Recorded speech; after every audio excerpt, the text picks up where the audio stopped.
오늘 은혜 받으실 말씀은 시편 1편 1절에서 3절까지의 말씀입니다. 시편 1편 1절에서 3절까지의 말씀을 다 같이 봉독하겠습니다.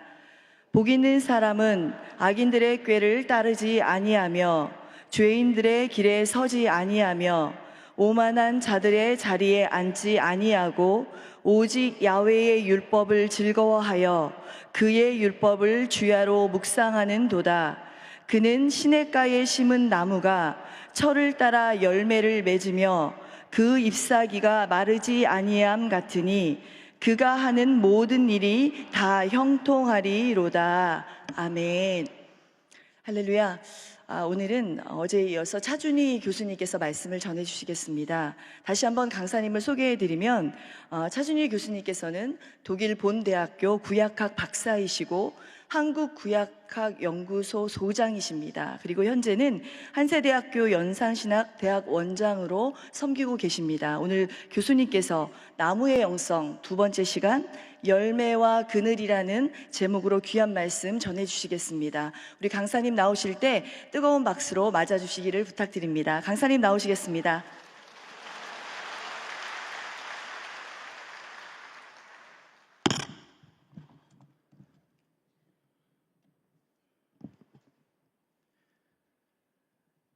어저께 설교가 우리 딸이 보더니 너무 긴장해서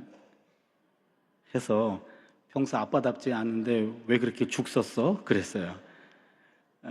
그래서 오늘은 만회하는 설교가 됐으면 좋겠습니다. 20분 설교를 해야 된다는 거에만 강박 때문에 제가 많은 걸 놓쳤습니다. 오늘은 어저께 15분 했더라고요. 오늘은 한 20분을 할 생각입니다. 시편 1편 1절에서 3절 말씀인데요. 1절을 보시면 복 있는 사람은 악인들의 꾀를 따르지 아니하며 죄인들의 길에 서지 아니하며 오만한 자들의 자리에 앉지 아니하고 하면 복 있는 사람은 악과 단절된 삶을 삽니다. 여기 1장 1절의 메시지죠. 그래서 악과 단절된 삶을 살려고 노력하는 사람, 그게 1절이고 2절을 보시면 오직 야훼의 율법을 즐거워하여 그의 율법을 주야로 묵상하는도다 그랬습니다. 두 번째는 하나님의 말씀을 늘 가까이 묵상한다. 계속해서 읽는다, 소리내서 읽는다, 연구한다, 공부한다, 그런 사람. 그렇게 되면 3절에 보면 그는 시냇가에 심은 나무가 철을 따라 열매를 맺으며 그 잎사귀가 마르지 아니함 같으니 그가 하는 모든 일이 다 형통하리로다 하면서 시냇가에 심은 나무가 된다. 악과 단절된 삶. 두 번째, 하나님 말씀과 가까이 하는 삶. 어찌 보면 우리의 인생은 단순합니다. 악과 전쟁, 말씀과 평화, 이 두 가지입니다. 이것들이 반복되다 보면 나도 모르는 사이에 내 인생의 중심이 시냇가에 심겨진 나무가 된다. 이 나무에게서 우리 네 가지 특성을 배우고 있는데요. 어저께는 침묵과 성장이었고 오늘은 열매와 그늘이라고 하는 두 가지 영성을 배우고자 합니다. 첫 번째입니다. 나무는 열매를 맺습니다. 나무는 때가 되면 그 나무가 유실수라고 한다면 반드시 열매를 맺습니다. 그런데 그 나무 열매는 나무가 취하지 않습니다. 나무 열매는 남이 취합니다. 사실 나무는 자신의 모든 것을 남에게 줍니다. 나무의 열매는 인간에게 생명을 공급합니다. 나무의 줄기와 나무의 껍질에서 섬유가 나와서 사람의 몸을 감싸는 옷을 만듭니다. 나무의 제목으로는 연장과 무기를 만들어 집을 짓는 데 사용합니다. 나무의 껍질과 숯으로 불을 일으키고요, 난방을 하지요. 또한 식물을 굽거나 삶아서 조리를 합니다.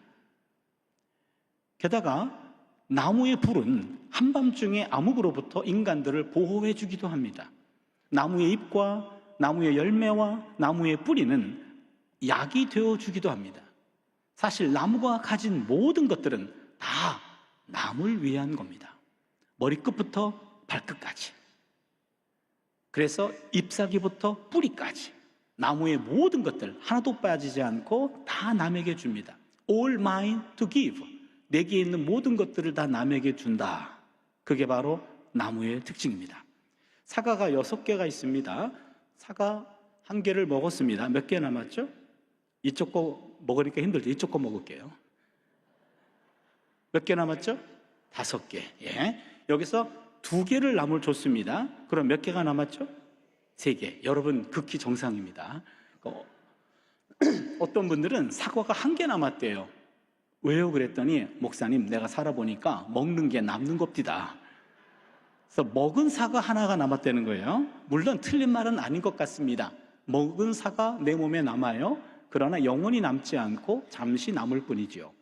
그렇다면 먹은 사과 1개가 남는 것 아니고 또한 남아있는 사과 3개가 이것도 남은 거 아니죠. 남아있는 3개는 먹어서 없어지든지 쌓아두었다가 썩어서 버리든지.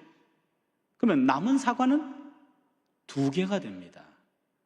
잠시 내게 왔다가 내가 남에게 베풀었던 것, 그게 영원히 남는 겁니다.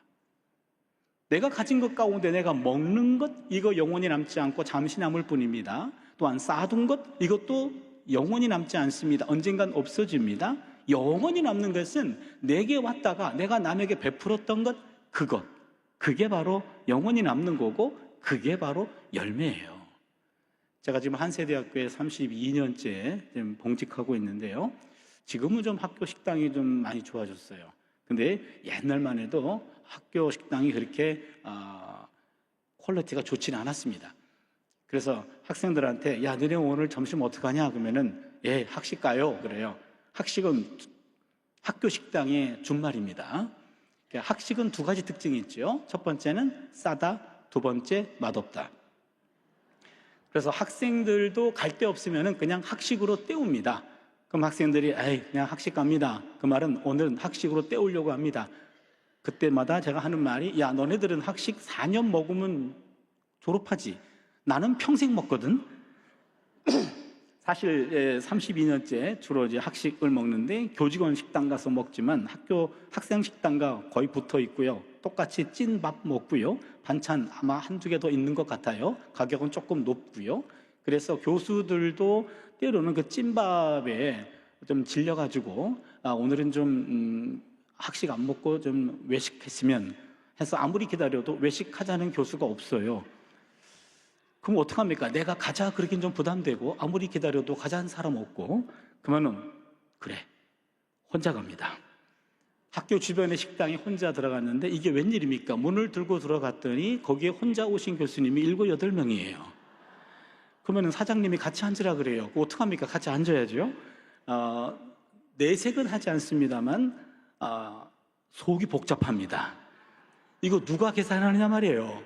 다 혼자 왔는데 그럼 보통 때보다 먹는 속도가 느려집니다. 천천히 먹습니다.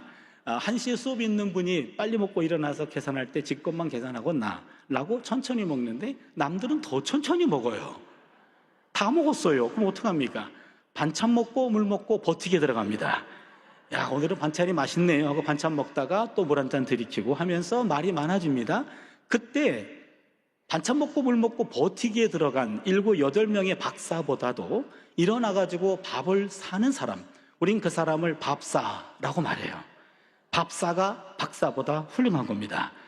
그때 일어나가지고 밥을 한번 쏘는 사람, 그 사람이 7-8명의 반찬 먹고 물 먹고 버티기에 들어간 7-8명의 박사보다 훨씬 훌륭한 거죠. 그때 일어나가지고 한번 밥을 계산하는 거예요. 그때 차 교수님이 쏜 거는 싼 밥이었잖아요. 그렇게 말하는 사람이 이상한 사람이에요. 쌌다는 기록만 남는 거죠. 그렇게 기회 있을 때 남을 섬기는 것, 그게 바로 열매예요. 독일의 유명한 목회자고 신학자 디트리히 보네퍼라는 분이 있습니다. 이 보네퍼라는 유명한 신학자이면서 목회자인데 이분이 예수를 이렇게 정의했어요. 예수는 타자를 위한 존재다. Being for others. 예수는 타자를 위한 존재였다. 예수는 많은 사람들을 섬기려고 오셨다. 이게 예수에 대한 가르침 가운데 가장 유명한 가르침입니다. 우리가 믿고 따르는 예수는 바로 타자를 위한 존재였다. 타자에게 열매가 되는 사람이었다라는 얘기죠. 그렇다면 교회는 이것도 보네퍼의 표현인데, 교회는 타자를 위한 집단이다. 교회는 철저히 타자를 위한 집단이다. 여러분, 대부분의 집단들은요, 회원들이 돈을 모아요, 시간을 모읍니다, 몸을 모읍니다. 그래서 그들이 모은 물질과 시간과 몸을 가지고 회원들의 이익을 도모하는 것, 이게 대부분의 집단입니다.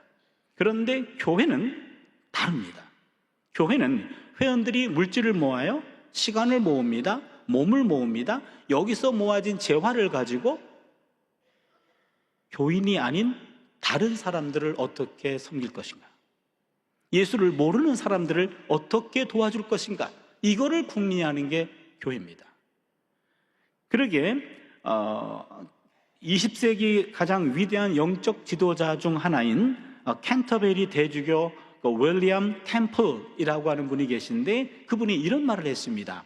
교회는 자기 멤버가 아닌 사람들의 유익을 위해서 존재하는 유일한 사회 집단이다. 이게 교회 특징입니다. 교회는 자기 멤버가 아닌 사람들의 유익을 위해서 존재하는 유일한 집단이다.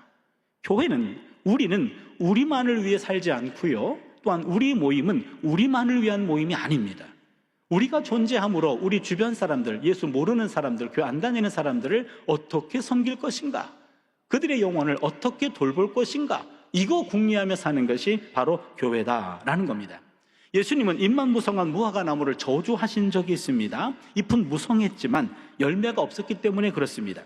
현대인은 누구나 아주 바쁘게 삽니다.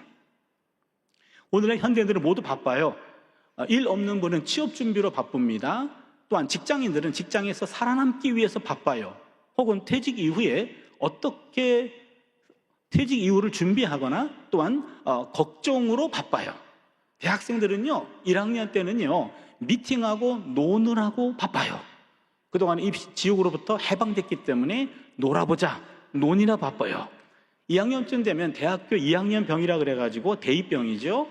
바로 전공에 대한 고민, 내가 한 전공이 이게 맞는가, 또한 진로에 대한 고민, 앞으로 뭘 해야 되는가, 이거 고민하느라고 바빠요. 그게 잘 해결 안 되니까 그냥 일단 군대부터 갑니다. 그럼 남학생들은 특별히 군대 갔다 오면 3학년, 4학년 복학생이 되면, 그때쯤 되면은 이제는 어느 정도 목표가 결정돼요. 편입할 거다. 편입 준비하느라고 바쁘거나, 혹은 진학 준비하기 위해서 바쁘거나, 혹은 취직 준비로 바쁩니다. 우리나라 중딩과 고딩들은 입시 때문에 바빠요. 우리나라 초딩들은 학원 다니느라고 바빠요. 우리나라 원딩들은 유치원 다니느라고 바빠요. 할머니, 할아버지들은 덩달아 바빠요. 그러게 모든 세대가 다 바빠요. 저 역시 바쁘게 살고 있는데요, 그러나 혹시 열심히는 살지만 입만 무성한 삶은 아닐까라는 질문을 스스로 하곤 합니다. 인생은 바삐 열심히 살고 있을지 몰라도 남에게 나누고 베푼 열매가 없다면 입만 무성한 저주받은 무화과 나무가 될 겁니다. 베품은 기술입니다. 그렇기 때문에 베푸는 것은 연습과 훈련이 필요합니다. 다른 사람과 나누지 않는다면 내가 가진 물질적인 그리고 정서적인 소유물들은 아무런 소용이 없습니다. 내게 주어진 그 무엇은 하나님이 그 부족한 사람에게 나누어 주라고, 나누며 살라고 내게 주어진 건데, 이것들을 나만 가지고 있으면 아무런 소용이 없다라는 얘기죠. 인생은 쌓아둔 것이 아니라 남에게 베푼 열매로 평가가 됩니다. 여러분, 열매가 있는 인생을 살아갈 수 있기를 바랍니다. 두 번째입니다. 나무는 그늘이 되어줍니다. 나무는 한여름 떼약볕을 피하는 그늘이 되고 안식처가 됩니다. 뜻밖의 소나기를 만난 사람들이 잠시 쉬어가는 쉼터가 됩니다. 구약성경에서 가장 지혜로운 왕으로 유명한 사람이 있죠. 누구죠? 가장 지혜로운 왕, 솔로몬입니다. 좋습니다. 솔로몬은 기브온 산당에서 1000번제를 드립니다. 여러분, 기브온 산당 1000번제 사건은, 기브온 산당은 예루살렘에서 북서쪽 8km가 떨어져 있습니다. 그 8km가 떨어진 그곳을 1000번제를 드리는데, 여러분, 1000번제는 1000번제를 말해요. 1000번제, 번제는 태울 번자입니다. 1000번제란 말은 1000마리를 한꺼번에 번제로 드렸다는 얘기입니다. 바쁘신 솔로몬 씨께서 하루에 한 마리씩 그 8kg를 왔다 갔다 하면서 한 마리씩 1000일 동안 드린 것이 아니고 한꺼번에 기본 산당에서 1박 하면서 거기서 하나님께 1000마리 번제를 드린 겁니다. 오늘날 교회에서 1000번제 헌금하는 교회들이 있죠. 그건 1000마리를 한꺼번에 드리면 부담이 되니까 하루에 한 마리씩 나누어 드리십시오 라는 목회적 차원에서의 배려이고, 바쁘신 솔로몬 씨는 1000마리 완샷 한꺼번에 다 드렸어요. 하나님이 그날 밤 꿈속에 나타나셨습니다. 내가 내게 뭘 해주기를 원하니? 그때 솔로몬이 뭘 요구했죠? 지혜로운 알고 계시죠? 왕상 3장 9절 한번 성경을 보세요. 누가 주의 이 많은 백성을 재판할 수 있사오리까?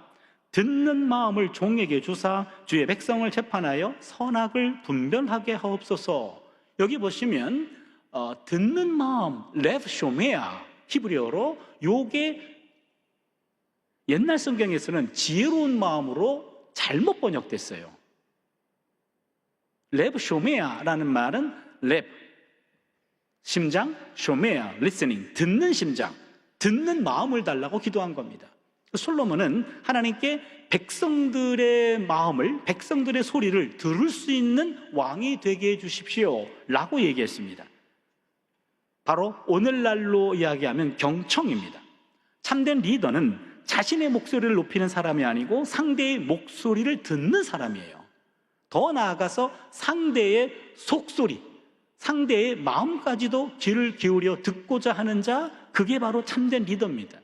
참된 리더는 말하는 자가 아니라 들어주는 자입니다. 참된 리더는 강요하는 자가 아니라 경청하는 자입니다. 참된 리더는 입을 여는 자가 아니라 귀를 여는 자입니다. 그렇게 보네퍼는 성도의 공동생활이라는 책에서 경청은 우리가 이웃을 위해 할 수 있는 최선의 봉사다라고 얘기했어요. 우리가 남의 이야기를 들어주는 것은 그 사람을 위해서 할 수 있는 최선의 봉사라는 겁니다. 세상은 자기 마음을 있는 그대로 관심 갖고 들어줄 사람을 찾습니다. 누군가 내 목소리를 경청해주고 들어주고 공감해주고 내 존재를 인정해주고 나의 가치를 알아주는 것을 원합니다. 그래서 성경은 듣기 전에 말하는 것은 어리석은 짓이다 라고 말합니다. 잠언 18장 13절이 그렇습니다. 사연을 듣기 전에 대답하는 자는 미련하여 욕을 당하느니라. 야고보서 1장 19절도 말합니다. 내 사랑하는 형제들아, 너희가 알지니 사람마다 듣기는 속히 하고 말하기는 더디하며 성내기도 더디하라. 듣는 것만 속히 하고 말하는 것과 성내는 것은 조금 한 템포 늦춰라 라는 말이죠. 그래서 잠언 17장 28절도 보시면요, 미련한 자라도 잠잠하면 지혜로운 자로 여겨지고 그의 입술을 닫으면 슬기로운 자로 여겨지느니라. 처음 보는 분이 계시는데요, 그분은 만날 때마다 말씀이 전혀 없으셔요. 그냥 잘 듣기만 하시고 공감만 하셔요. 경청과 공감을 하십니다. 너무 잘 들어주시는 분이에요. 아무 말 없으십니다. 그러면 그분이 고수같이 느껴져요. 대단하신 분 같습니다. 근데 그분이 입을 여는 순간 고수가 아닌 게 탄로가 나죠. 그렇잖아요. 여러분, 지식은 말하려 하지만 지혜는 들으려고 합니다. 지식은 말하려 합니다. 그러나 지혜는 듣습니다. 이 말 멋있게 들리지 않습니까? 이 멋있는 말은 제 말이 아닌 것도 아시겠죠? 제가 책을 읽다가 이 글귀를 발견했어요. 맞는 말 같아요. 지식은 말하려 하지만 지혜는 들으려고 합니다. 듣는 게 더 지혜로운 태도다라는 거죠. 워런 버핏이라는 회장이 계신데 미국의 투자회사 회장님이시죠. 아마 가장 많은 도네이션을 하신 분인 것 같아요. 이분이 어느 기자가 와서 버핏 회장님, 인생의 성공이란 어떻게 정의하십니까? 라고 물었습니다. 기자가 기다리는 대답은 인생의 성공이란 열심히 일해서 돈 많이 벌고 그 많은 돈을 가지고 더 좋은 일에 많이 쓰는 것이 성공입니다. 이렇게 말할 줄 알았어요. 이 버핏 회장의 대답은 뜻밖이었습니다. 뭐라고 얘기하셨냐면 인생의 성공이란 나이가 들수록 내 주변에 젊은이가 많아지는 겁니다. 이렇게 정의하셨어요. 인생의 성공이란 나이가 들면서 나보다 젊은 사람들이 나를 찾는 그것이 바로 성공입니다.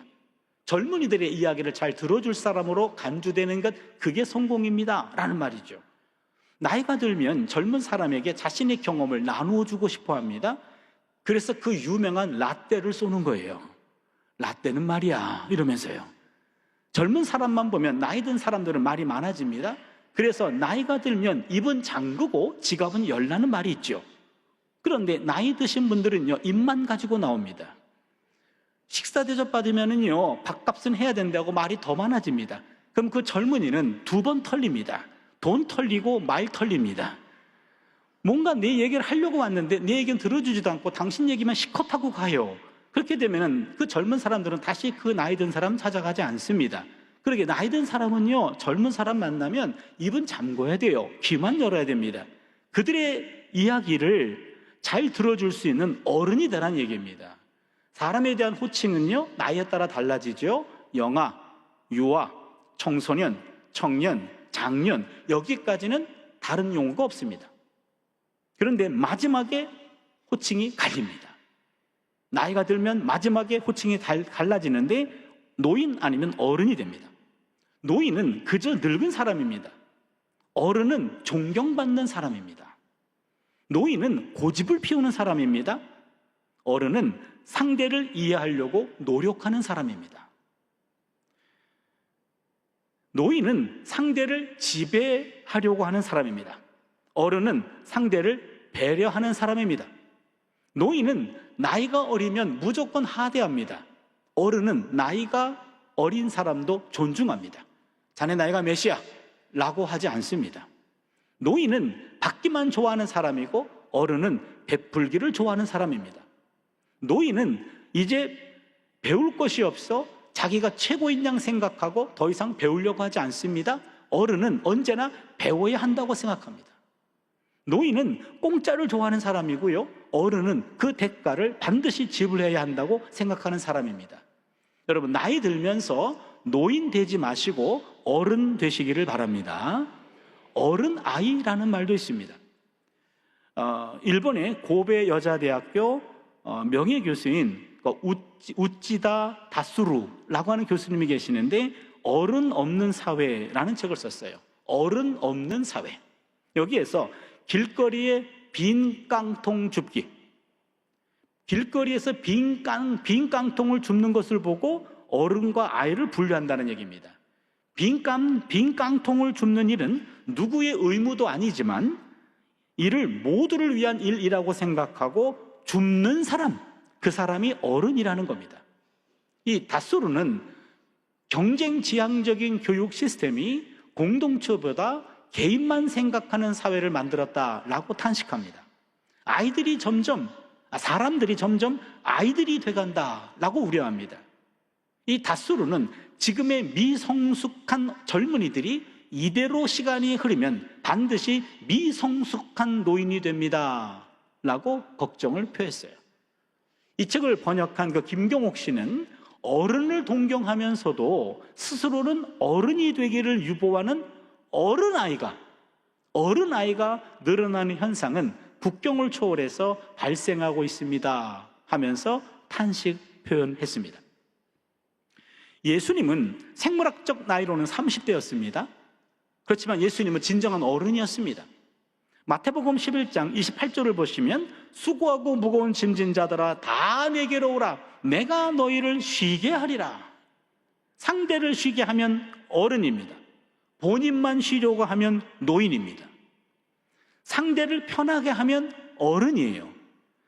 본인만 편해지려고 하면 노인입니다. 노인은 나이가 들어서 노인 되는 것 아니고요, 젊어서부터 이기적이었기 때문에 나이가 들어 자연스럽게 노인이 된 겁니다. 어른은 나이가 들어 어른 된 것이 아니고요, 젊어서부터 남을 더 배려하고 나이가 들어 자연스럽게 어른이 된 겁니다. 지금 우리는 노인의 길로 가고 계십니까? 아니면 어른의 길로 가고 계십니까? 한마디로 말이 많으면 노인이고요, 말 없이 잘 들어주면 어른입니다. 노인은 고목이라고 말하고 어른은 거목이라고 말합니다. 나이 들면서 노인 되지 말고 어른이 되어서 주변 사람들에게 그늘이 되어 주시기를 바랍니다. 말씀을 정리할게요. 시냇가에 심겨진 나무는 남에게 유익을 제공하는 열매를 맺습니다. 지치고 힘든 사람들에게 언제나 그늘이 되어줍니다. 우리도 나무의 영성으로 무장해서 때를 따라 적절히 열매를 맺고 주변 사람들에게 그늘을 제공하는 그러한 삶을 살아낼 수 있기를 주님의 이름으로 축원합니다. 함께 기도하실 텐데요, 특별히 아픈 분들을 위해 기도하고자 합니다. 아픈 분들은 아픈 곳에 손을 얹어주시고, 문제와 소원 있으신 분들은 가슴에 손을 얹어주시길 바랍니다. 인간의 생사화복을 주관하신 하나님, 믿음의 기도는 병든 자를 구원하리니 주께서 저를 일으키시리라. 이러므로 죄를 서로 고하며 병 낫길 위하여 서로 기도하라. 의인의 간구는 역사하는 힘이 많다고 말씀하셨습니다.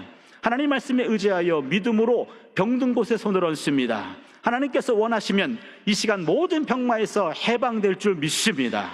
12년 동안 혈루증을 앓던 여인이 믿음으로 병 고침 받은 것 같이 그 여인의 간절한 믿음을 이 시간 우리에게도 허락하여 주시옵소서. 주님의 피 묻은 손으로 육신의 병약한 부분을 어루만져 주시옵소서. 야훼 라파의 하나님, 이 시간 간절히 바랍니다. 하나님을 경외하는 심령을 주시옵소서. 의로운 애가 떠오르게 하여 주시옵소서. 치료하는 광선을 비춰 주시옵소서. 치료하시는 하나님을 경험하게 하여 주시옵소서. 만병의 치료자가 되시는 예수님의 이름으로 명합니다. 연약한 육신을 괴롭히는 모든 병만은 물러갈지어다. 떠나갈지어다. 머리 끝부터 발끝까지 온전해질지어다. 몸과 마음과 정신을 움켜쥐고 있는 악한 것들은 사라질지어다.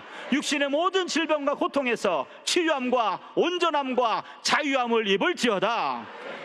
우리 몸에는 건강을 주시옵소서. 우리 머리에는 지혜가 충만케 하여 주시옵소서. 마음에는 사랑이 충만케 하여 주시옵소서. 우리 심령에는 성령으로 충만케 채워 주시옵소서. 손과 발에는 필요한 일들을 채워 주시옵소서. 우리 영혼이 잘된 같이 범사가 잘되고 강건해지는 은혜를 누리게 하여 주시옵소서. 우리의 영혼과 범사와 강건함을 원하시는 예수 그리스도의 이름으로 기도하옵나이다. 아멘. 하늘에 계신 우리 아버지여, 이름이 거룩히 여김을 받으시오며 나라가 임하옵시며 뜻이 하늘에서 이루어진 것 같이 땅에서도 이루어지이다. 오늘 우리에게 일용할 양식을 주시옵고, 우리가 우리에게 죄 지은 자를 사하여 준 것 같이 우리 죄를 사하여 주시옵고, 우리를 시험에 들게 하지 마시옵고 다만 악에서 구하시옵소서. 나라와 권세와 영광이 아버지께 영원히 싸움나이다. 아멘.